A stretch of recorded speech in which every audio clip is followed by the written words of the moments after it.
Innal hamdalillah nahmaduhu wa nasta'inuhu wa nastaghfiruh wa na'udzu billahi min shururi anfusina wa min sayyiati a'malina. May yahdihillahu fala mudilla lahu wa may yudlil falan tajida lahu waliyyan mursyida. Ashhadu an la ilaha illallah wahdahu la syarika lahu wa ashhadu anna sayyidana Muhammadan abduhu wa rasuluhu la nabiyya ba'da. Faqala Allah ta'ala fi kitabil karim wa huwal asdiqul qailin a'udzu billahi minasy syaithanir rajim. Ya ayyuhallazina amanu taqullaha wa qulu qawlan sadida yuslih lakum a'malakum wa yaghfir lakum dzunubakum wa may yuti'illaha wa rasulahu faqad faza fawzan 'azima. Faya ayyuhal hadirun usikum wa iyya bittaqwallahi wa ta'atihi faqad fazal muttaqun. Hadirin sedang jemaah Jumat yang senantiasa dimuliakan oleh Allah Subhanahu wa taala. Waktu terlalu cepat berganti. Belum beberapa lama Ramadan telah pergi meninggalkan kita. Syawal pun telah pergi meninggalkan kita. Dan sekarang kita berada di bulan Zulqa'dah. Maka dengan bergantinya waktu, banyak kejadian yang telah kita lewati. Kita lihat, ada mungkin saudara kita, ada mungkin tetangga kita, atau ada mungkin karib kerabat kita yang telah pergi mendahului kita. Maka kita yang hadir, Allah berikan nikmat kepada kita, maka senantiasa kita ucapkan alhamdulillahirabbil alamin. Mulai dari tadi pagi, kalau seandainya Allah Subhanahu wa taala tidak memberikan nikmat kepada kita, Allah Subhanahu wa taala tidak membangunkan kita dari tidurnya kita, maka kita mungkin pada sampai sekarang ini tidak akan bisa melaksanakan ibadah salat Jumat. Maka di waktu pagi Allah bangunkan kita, maka kita ucapkan alhamdulillahirabbil alamin. Dari pagi sampai siang hari ini Allah masih memberikan kita nikmat, sehingga dengan nikmat yang diberikan oleh Allah Subhanahu wa taala kepada kita, dengan nikmat yang Allah limpahkan kepada kita, kita bisa melaksanakan, mungkin kita pergi bekerja, mungkin kita bisa melaksanakan ibadah kepada Allah pada hari ini. Semua tak luput dan tak lepas dari nikmat Allah Subhanahu wa taala kepada kita.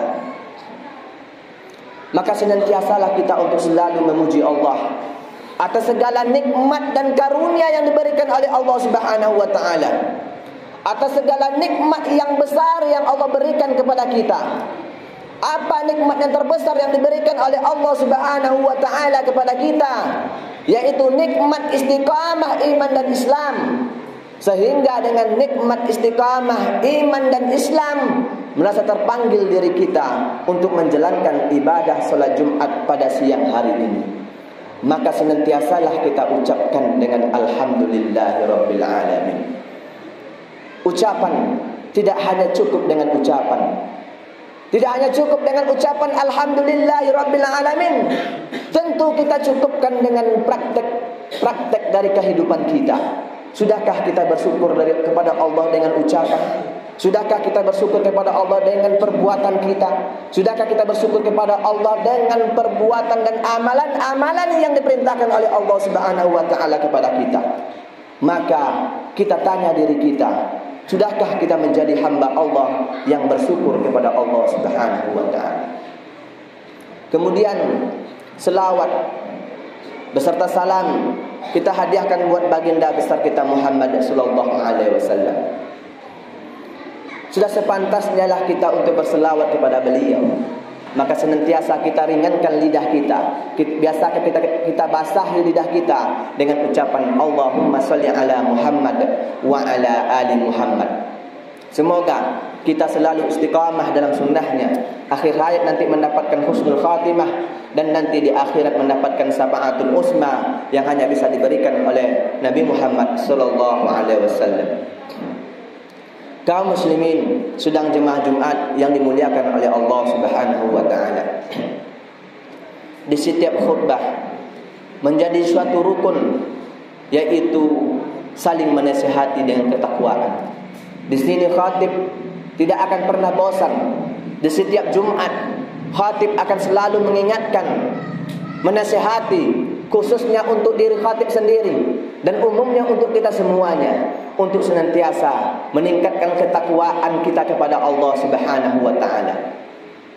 Meningkatkan ketakwaan dengan cara menjalankan apa yang diperintahkan oleh Allah Subhanahu wa taala dan menjauhi segala apa yang dilarang oleh Allah Subhanahu wa taala. Kaum muslimin, sedang jemaah Jumat yang dimuliakan oleh Allah Subhanahu wa taala. Pada kesempatan Jumat ini kita akan membacakan firman Allah Subhanahu wa taala dalam suatu ayat atau potongan ayat. Allah Subhanahu wa taala berfirman, A'udzubillahi minasyaitonir rajim. Wa ma tadri nafsum bi ayyi ardin tamut. Dan tidaklah suatu jiwa tahu di mana dia akan mati. Beberapa bulan belakangan kita mendengar ada pesawat yang jatuh. Apakah penumpang pesawat yang jatuh tahu dia akan mati dalam keadaan terjatuh dari pesawat? Tidak. Beberapa bulan belakangan juga kita mendengar tenggelamnya kapal selam 402. Apakah kru-kru di dalam, tentara di dalam tahu mereka akan tenggelam di dalam lautan? Tidak. Itulah disebutkan oleh Allah Subhanahu wa taala, wa ma tadri nafsum bi ayyi ardin tamut. Tidaklah suatu jiwa itu tahu di mana dia akan mati nantinya. Yang menjadi permasalahan sekarang bukan di mana kita akan mati, tetapi apa perbekalan kita untuk menghadapi mati. Sudahkah ada perbekalan kita untuk kita menghadapi kematian? Sementara kata Allah Subhanahu wa taala, "Aiza jaa ajaluhum la yastakhiruna sa'atan wa la yastaqdimun." Apabila ajal itu datang menghampiri kita, tidak akan bisa dimajukan walau sedikit pun, dan tidak akan bisa dimundur walau sesaat pun. Maka yang penting kita perbaiki adalah bukan di mana tempat kita akan meninggal nantinya, tetapi apa perbekalan yang akan kita bawa menghadap Allah Subhanahu wa taala. Di dalam sabda Rasulullah sallallahu alaihi wasallam, Rasulullah sallallahu alaihi wasallam bersabda, "Yatba'ul maita salasun." Sesungguhnya yang akan mengiringi jenazah itu ada 3. Apa 3 itu yang akan mengiringinya? Kata Rasulullah sallallahu alaihi wasallam, "Farji'usnani." Dan yang kedua di antara yang 3 itu akan kembali ke rumah, akan kembali mereka. Kemudian kata Rasulullah, "Wa yabqa wahidun." Dan yang akan tinggal kekal bersama kita hanyalah 1.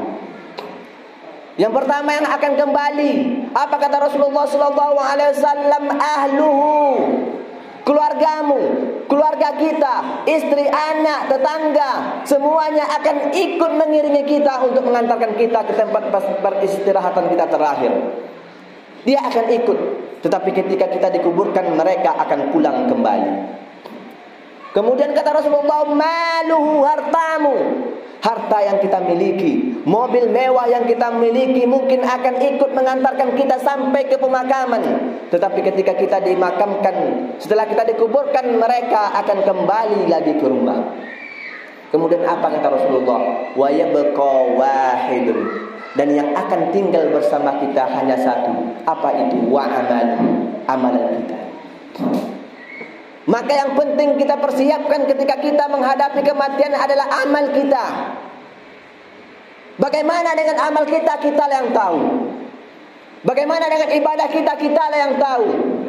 Mungkin solat berjemaah nampak kelihatan, tetapi ada amalan-amalan yang mungkin disembunyikan oleh seseorang. Maka orang itulah yang akan tahu. Sudah berapa banyak amalan yang telah kita lakukan? Sudahkah kita siap ketika Allah Subhanahu wa ta'ala memanggil kita? Sudahkah kita mempersiapkan diri kita? Bisa jadi ketika pulang dari salat Jumat ini, kita diambil oleh Allah Subhanahu wa ta'ala. Bisa jadi ini salat Jumat terakhir bagi kita. Namun sudah berapa lama umur kita lalui, namun amalan masih tetap minim yang kita laksanakan kepada Allah Subhanahu wa ta'ala. Kita sekarang berada di bulan Zulqa'dah, salah satu bulan yang disebutkan oleh Allah Subhanahu wa ta'ala di dalam Al-Quran. Apa kata Allah? Inna iddatas suhuri indallahi isna asara. Sesungguhnya di sisi bilangan bulan di sisi Allah itu adalah 12. Kemudian Allah sebutkan 4 di antaranya adalah bulan haram. Apa makna bulan haram? Pada zaman Rasulullah SAW disebut bulan haram karena di bulan ini diharamkan untuk berperang. Maka umat Islam pada saat itu memfokuskan diri untuk beribadah kepada Allah Subhanahu wa ta'ala. Bukannya ibadah tertinggi adalah jihad fisabilillah, tetapi Allah melarang kaum muslimin untuk berperang pada bulan-bulan ini. Maknanya apa? Tentu ada amalan-amalan pribadi yang perlu kita siapkan untuk diri kita sendiri. Bulan itu adalah bulan Zulqa'dah, Zulhijjah, Muharram dan Rajab. Banyak mubalik da'i mengatakan kelebihan bulan-bulan Ramadan. Alhamdulillah, kita mungkin setiap malam di bulan Ramadan diingatkan dengan kelebihan-kelebihan bulan Ramadan. Tetapi banyak da'i-da'i yang lupa kelebihan bulan-bulan haram. Karena sesungguhnya apabila Allah menyebutkan suatu bulan di dalam Al-Quran, ketika Allah menyebutkan keutamaannya, maka Allah memberikan balasan yang berlipat ganda apabila kita melakukan kebaikan di dalamnya. Dan tidak berhenti di situ saja. Apabila kita melakukan kemaksiatan di bulan-bulan haram, maka Allah Subhanahu wa ta'ala melipat gandakan dosa yang diberikan kepada kita. Maka amalan ini yang selalu kita tingkatkan. Kita lihat di bulan Zulqa'dah, kita tingkatkan ibadah kita kepada Allah Subhanahu wa ta'ala. Sebentar lagi kita akan memasuki bulan Zulhijjah, bulan ibadah haji, bulan ibadah kurban, dan kita disyariatkan untuk berpuasa pada tanggal 1 sampai 9 Zulhijjah. Kalau tidak mampu kita berpuasa 1 sampai 9, kita disunahkan untuk berpuasa pada tanggal 9 Zulhijjah. Maka kita gunakan amalan-amalan itu untuk mempersiapkan kita diri untuk menghadap Allah Subhanahu wa ta'ala. Kemudian kita lihat, mungkin ada di antara kita yang sudah mendaftar ibadah haji, tetapi Allah Subhanahu wa ta'ala menghendaki lain. Sudah hampir 2 tahun ibadah haji tidak bisa dilaksanakan. Mungkin niat sudah dilaksanakan, mungkin kita telah daftar, mungkin kita pada tahun ini dipanggil oleh Allah Subhanahu wa ta'ala untuk haji. Tetapi apalah daya, karena wabah yang ini, semoga Allah Subhanahu wa ta'ala mengangkat ini wabah. Tidak bisa beribadah haji. Amalan yang mungkin bisa kita lakukan adalah untuk berkurban. Sudahkah kita berkurban untuk Allah Subhanahu wa ta'ala? Jikalau kita hitung-hitung, mungkin uang jajan kita, uang rokok kita jauh lebih banyak daripada uang untuk berkurban kepada Allah Subhanahu wa ta'ala. 1 tahun Allah cuma meminta 2.700.000. Sudahkah kita luangkan harta kita untuk berkurban kepada Allah Subhanahu wa ta'ala? Sementara kata Allah Subhanahu wa ta'ala, inna a'tainakal kautsar. Sesungguhnya kami telah memberikanmu nikmat yang banyak. Berapa banyak nikmat Allah, Sebanyak apa nikmat Allah kepada kita mungkin tidak bisa kita hitungnya. Jangankan menghitung nikmat Allah dari kita lahir sampai sekarang, dari tadi pagi sampai sekarang kita mungkin tidak bisa menghitung nikmat Allah kepada kita. Lalu apa kata Allah? Fasholli lirabbika wanhar. Maka kerjakanlah solat karena Tuhanmu dan berkurbanlah. Kita tidak diminta berkurban dengan anak kita, sebagaimana berkurbannya Nabi Ismail, berkurbannya Nabi Ibrahim ketika Allah perintahkan untuk mengorbankan anaknya. Kita tidak disuruh untuk berkurban dengan istri kita. Ketika baru melahirkan, Siti Hajar dibawa dari Palestina ke Mekah. Kemudian ke Mekah tidak ada suatu tempat, tidak ada tumbuhan, tidak ada makanan. Allah memerintahkan Nabi Ibrahim untuk meninggalkan istrinya di suatu tempat yang tidak ada kehidupan di situ. Tidak. Tetapi Allah cuma meminta selisihkan uang kita untuk berkurban di jalan Allah Subhanahu wa taala. Kalau seandainya ringan tangan kita untuk mengeluarkan uang untuk di jalan Allah, maka sesungguhnya iman dan amalan mungkin bisa kita pertanggungjawabkan di hadapan Allah Subhanahu wa taala. Kalau seandainya berat tangan kita, hati kita untuk berimpak dan berkorban di jalan Allah, ketahuilah harta yang kita simpan, harta yang kita cari dari pagi sampai petang semua akan kita tinggalkan. Mobil mewah, rumah besar semua akan kita tinggalkan. Dan yang terutama yang akan kita bawa adalah amalan yang kita lakukan untuk beribadah kepada Allah Subhanahu wa taala. Mungkin kata pengurus masih dibuka pendaftaran untuk ibadah kurban, maka kita pikir ulang. Kalau seandainya ada harta yang mungkin kita simpan, kita gunakan untuk berkurban di jalan Allah Subhanahu wa taala. Harta yang kita simpan akan kita tinggal. Tetapi harta yang kita gunakan untuk berkorban di jalan Allah, maka itulah yang akan bisa membawa kita dan membantu kita di hadapan Allah Subhanahu wa taala. Fa'tabiru ya ulil absar la'allakum tuflihun.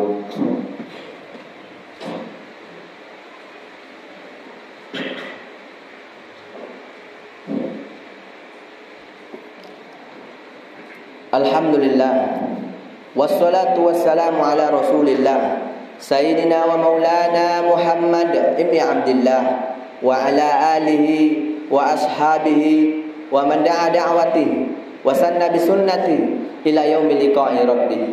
Asyhadu an la ilaha illallah wahdahu la syarikalah wa asyhadu anna sayyidana Muhammadan abduhu wa rasuluhu la nabiyya ba'dah. Faqala Allah Ta'ala fi kitabil karim, a'udzu billahi minasyaitonir rajim. Bismillahirrahmanirrahim.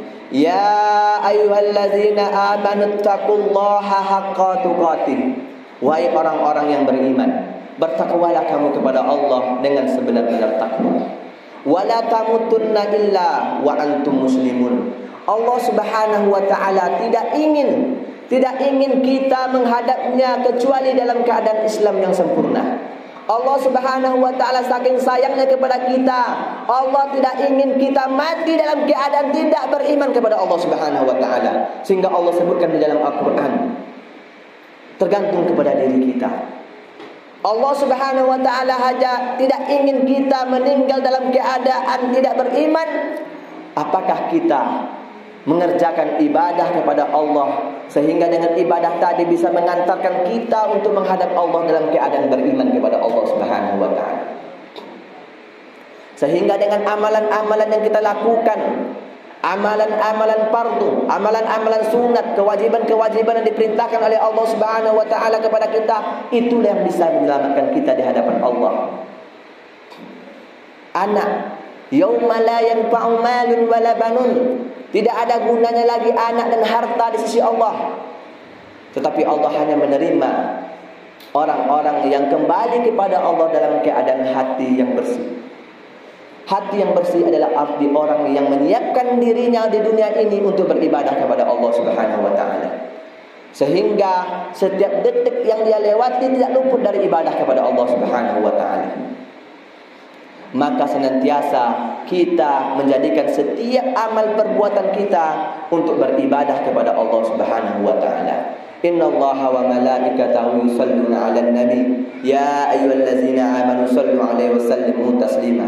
Allahumma shalli 'ala Muhammad wa 'ala ali Muhammad kama shallaita 'ala Ibrahim wa 'ala ali Ibrahim wa barik 'ala Muhammad wa 'ala ali Muhammad kama barakta 'ala Ibrahim wa 'ala ali Ibrahim fil 'alamin innaka Hamidum Majid. Allahumma ighfir li muslimina wal muslimat wal mu'minina wal mu'minat al ahya'i minhum wal amwat innaka sami'un qaribun mujibud da'wat.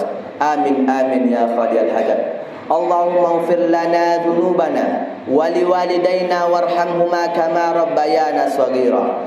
Allahumma inna nas'alukal huda wat tuqa wal afaf wal ghina. Allahumma inna as'aluka ilman nafi'an wa rizqan thayyiban wa rizqan wasi'an wa amalan mutaqabbalan. Allahumma ansurna ikhwanal muslimi wal mujahidi fi Palestin. Allahumma ansurna ikhwanal muslimi wal mujahidin fi Suriah. Allahumma ansurna ikhwanal muslimi wal mujahidin fi kulli makan ya arhamar rahimin. Rabbana atina fid dunya hasanah wa fil akhirati hasanah wa qina azaban nar. Ibadallah, innallaha ya'murukum bil adli wal ihsan wa ita'izil qurba wa yanha 'anil fahsai wal munkar wal baghi. Ya'izukum la'allakum tadhakkarun wa la dzikrullahi akbar. Aqimus shalah.